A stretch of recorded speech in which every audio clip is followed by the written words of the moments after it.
Good morning. I am Bonifacio ESTINOPO Jr. and this time I will report the principles of systems thinking, fundamentals, concepts, and tools for systems thinking.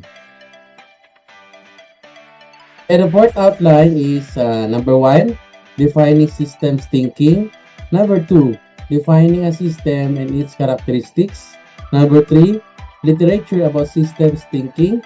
And number four, systems concepts or tools in the literature. So, what is systems thinking? System thinking involves expanding our awareness to see relationships between the parts that make up a larger entity in a way of approaching problems and understanding the world by focusing on how things are interconnected rather than looking at them in isolation. It's a shift in its perspective that emphasizes the whole system and the relationships between its parts. Okay, this mindset includes looking at the bigger picture, considering multiple perspectives, examining how things relate, finding root causes, and challenging our assumptions. So when we use systems thinking, we are exploring ways to relate to the people and world around us. We are also anticipating future impacts and creating solutions for the system we have put in place. System thinking helps us navigate risks, overcome barriers, and foster opportunities. So the benefits of systems thinking promotes innovation and creativity by understanding how elements interact and generate emergent properties. We can envision new possibilities and develop innovative solutions that leverage the system's dynamics. Okay, systems thinking also equip us with the power to see the bigger and bigger much picture. It fosters a deeper understanding of complex issues, empowers informed decision making, and ignites innovation.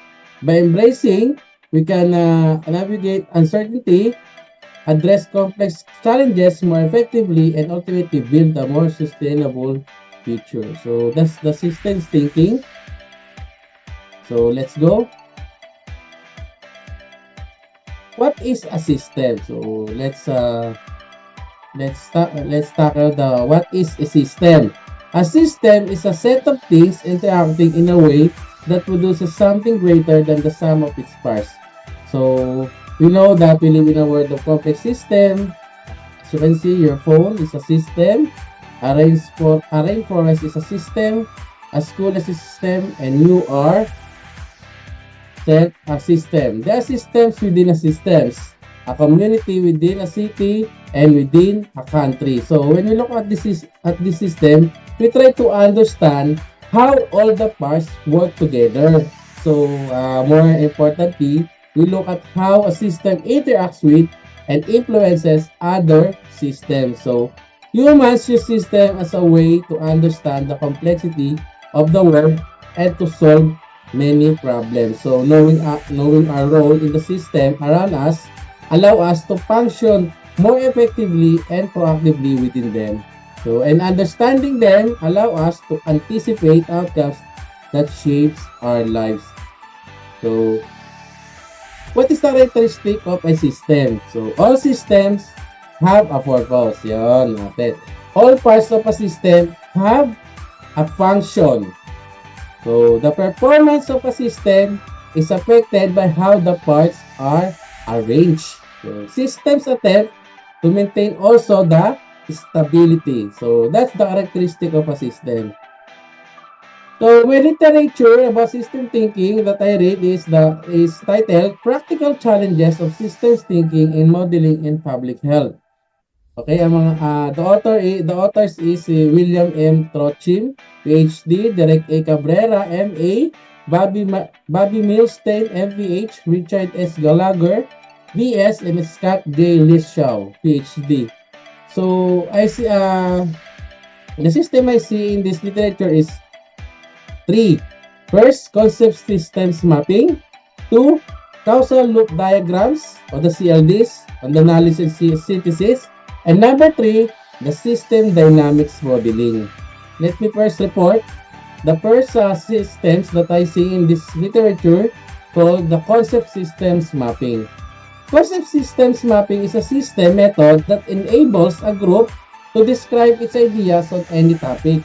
It is a way to visually display the relationships between different concepts, ideas, and pieces of information.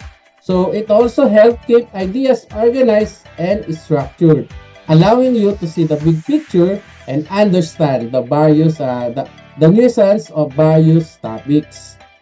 So also, concept systems mapping integrate knowledge from various sources to accurately represent the elements, the relationships, and interactions within a system. So, as we can see, the benefits of systems mapping is one, clarity and communication. So, concept system maps translates complex system into clear or visual representation. This fosters shared understanding among stakeholders, facilitating communication and collaboration. Second is identifying leverage points. By depicting a relationship and feedback loops, system maps help identify key elements that have a significant influence on the entire system. These leverage points become potential targets for intervention or change. 3. Problem solving. So, a visual representation of a concept system allow for more systematic approach to problem solving. So, it helps you to trace the flow of issues, identify bottlenecks, and develop solutions that address the root causes. And number 4, improve decision making. So, concept system mapping inform decision making by revealing the potential consequences of actions on different parts of the system. This allows for more holistic and sustainable approach. So, in concept systems mapping, it is a powerful tool that empowers us or you to see the bigger picture. By visualizing the relationship and dynamics within a system, you can tackle complex challenges more effectively, more informed decisions, and foster innovations. So, let's go to number 2, the causal loop diagram of the CLDs. What is a causal loop diagram? It is a core tool used in system thinking to visualize the relationship and feedback loops within a system. They help us to understand how changes in the element of a system can influence other elements and how this influence can loop back and create reinforcing or balancing effects. So, it is a system of research methods within healthcare delivery science.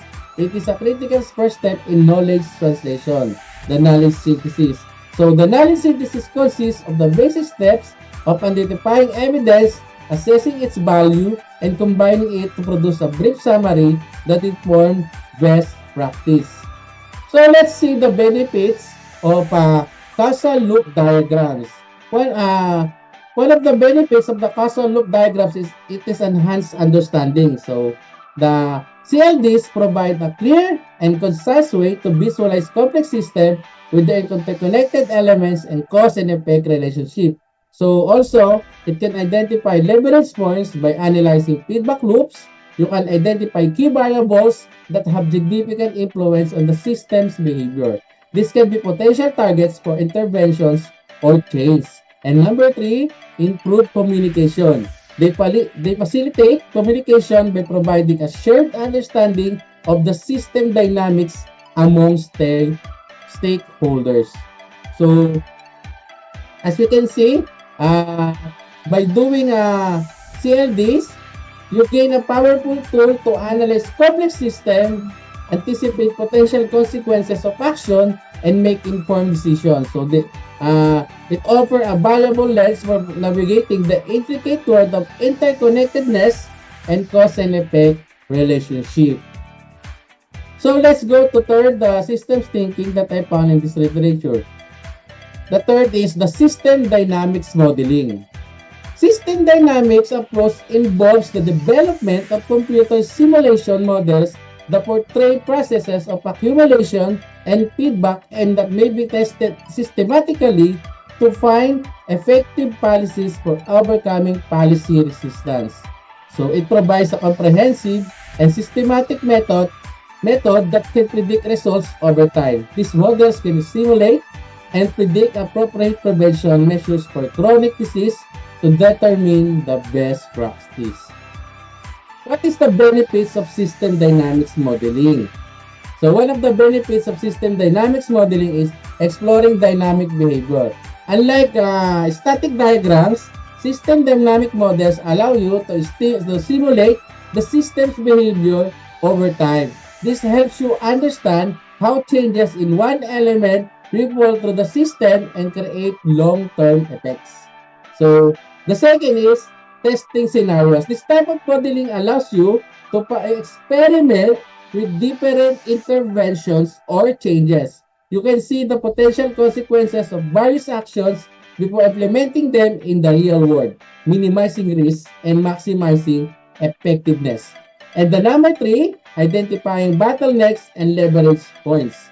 By simulating the system, you can pinpoint areas where delays or inefficiencies occur and identify key variables that have significant influence on the system behavior. So, and this is the three systems thinking tools that I found on the literature. So, as a conclusion, when we utilize system thinking, we are able to see structures, patterns, and relationship in the everyday system we participate in. Engaging with system thinking empower us to find answers and solutions we might have overlooked. It also allows us to understand our responsibilities in and impact on the world around us. And this is my report, and this is the end of my report, and thank you, and God bless us all.